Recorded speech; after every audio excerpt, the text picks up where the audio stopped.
আজকে আলোচনা করব ভারতীয় উপমহাদেশে ইংরেজ বিভিন্ন কোম্পানির আগমন। ভারতীয়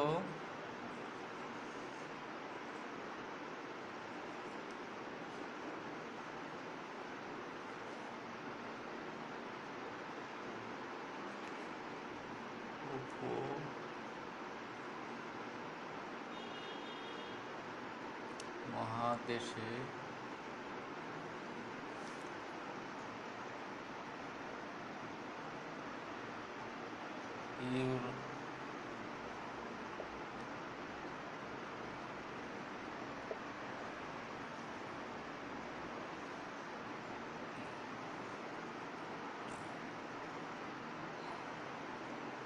কোম্পানি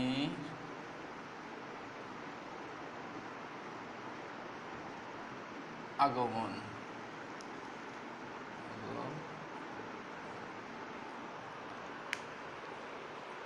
ভারতীয় উপমহাদেশে ইউরোপীয় কোম্পানির সমূহ আগমন। প্রাচীন কাল থেকেই ভারতটা ছিল ধন সম্পদ এবং প্রাকৃতিক সম্পদে সম্পন্ন। তাই যুগে যুগে বিভিন্ন বাইরের শক্তি এদেশের সম্পদকে আকৃষ্ট করে তারা এদেশে আগমন করেছে। মূলত তারা আসছে ধন সম্পদ, কেউ আসছে ধন সম্পদ আহরণে, কেউ আসছে ব্যবসা বাণিজ্য করতে, আবার কেউ আসছে লুণ্ঠন করতে। তাই এই ভারতীয় মহাদেশে আসার পিছনে কয়েকটা কারণ আছে। এই কারণগুলো তাদের এই সম্পদশালী দেশকে আকৃষ্ট করে তারা এই দেশে ব্যবসা বাণিজ্যের জন্য এই দেশে আগমন করছে। মূলত এদেশে প্রাচ্য বা প্রাচ্যের সাথে ভারতের একটা ব্যবসা বাণিজ্যের লেনদেন ছিল। প্রাচ্যের বা ইউরোপীয় যেসব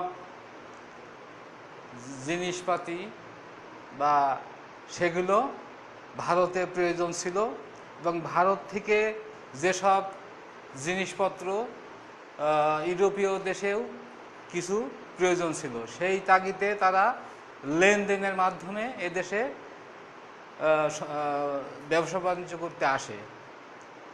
মূলত তারা প্রাচ্যের সাথে আরবের সাথে ইউরোপীয় গোষ্ঠী তারা ব্যবসা বাণিজ্য করত, কিন্তু ব্যবসা বাণিজ্যে আরবদের সাথে তারা টিকে থাকতে পারেনি। সেহেতু তারা ভারতের দিকে নজর দেয় এবং ভারতে আসার জন্য তারা পথ খুঁজতে থাকে। এক সময় 1498 খ্রিস্টাব্দে পর্তুগিজ সেনা ভাস্কো দা গামা তিনি সমুদ্রপথে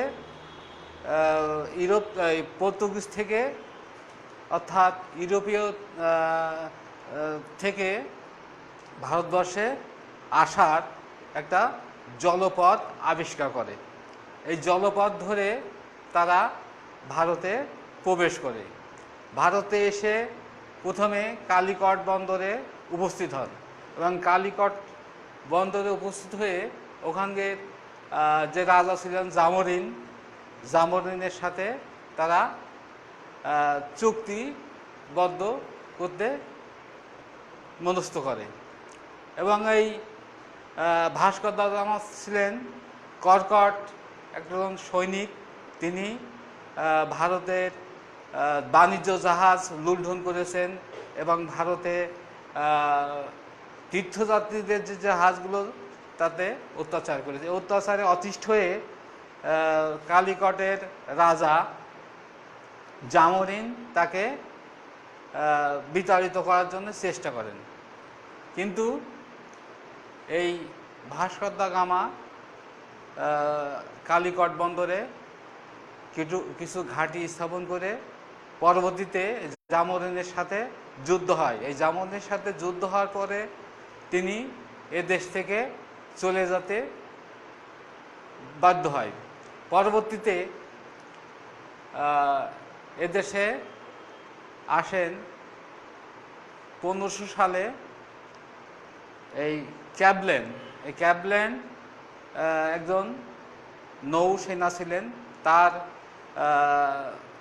30খানা যুদ্ধ জাহাজ এবং 1200 সৈন্য নিয়ে দেশে আসেন এবং কালিকটে উপস্থিত হন।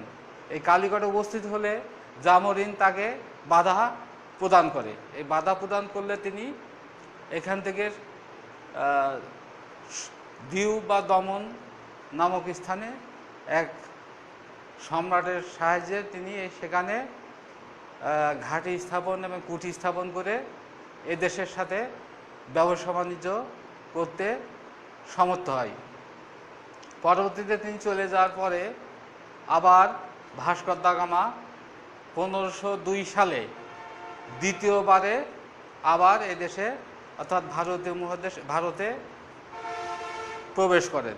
ভারতে প্রবেশ করার পরে তিনি 1200-1300 সৈন্য সহ এদেশে এসে অবস্থান করে এবং ব্যবসা বাণিজ্য করার চেষ্টা করেন। জামোরিন আবার তাকে বাধা প্রদান করে। বাধা প্রদান করার কিছু কারণ আছে।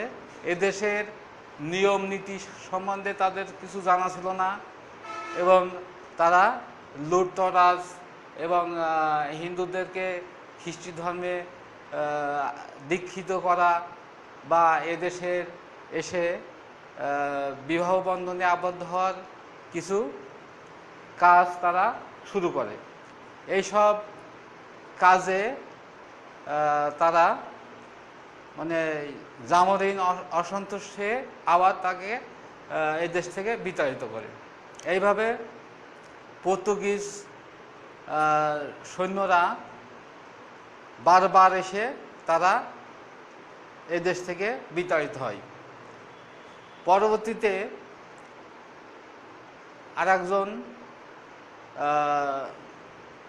সেনাপ্রধান এ দেশে আসে বিভিন্ন জায়গায় তারা ব্যবসা বাণিজ্য করার জন্য চেষ্টা করে এবং কিছুটা সফলতা লাভ করে। কিন্তু পরবর্তীতে এই ইংরেজ ইস্ট ইন্ডিয়ান কোম্পানি তারা একটা ইস্ট ইন্ডিয়ান কোম্পানি গঠন করে। এই ইংরেজ ইস্ট ইন্ডিয়ান কোম্পানি অন্যান্য ব্যবসায়ী জাতি যেটা ওলন্দাজ, দিনেমার, পর্তুগিজ এদেরকে ব্যবসা বা স্থায়ী ঘাঁটিগুলোকে ধূলিসাৎ করে দিয়ে তারা স্থায়ীভাবে এখানে শাসন কার্য এবং ব্যবসা বাণিজ্য শুরু করে। এইভাবে তারা এ দেশে টিকে থাকে এবং তারা কি করে ব্যবসা বাণিজ্য করে কিছুদিন টিকে থাকে। ধন্যবাদ সবাইকে। আমি এই বলে আমার শেষ করছি। আগামীতে আবার তোমাদের সাথে দেখা হবে। ধন্যবাদ। স্যার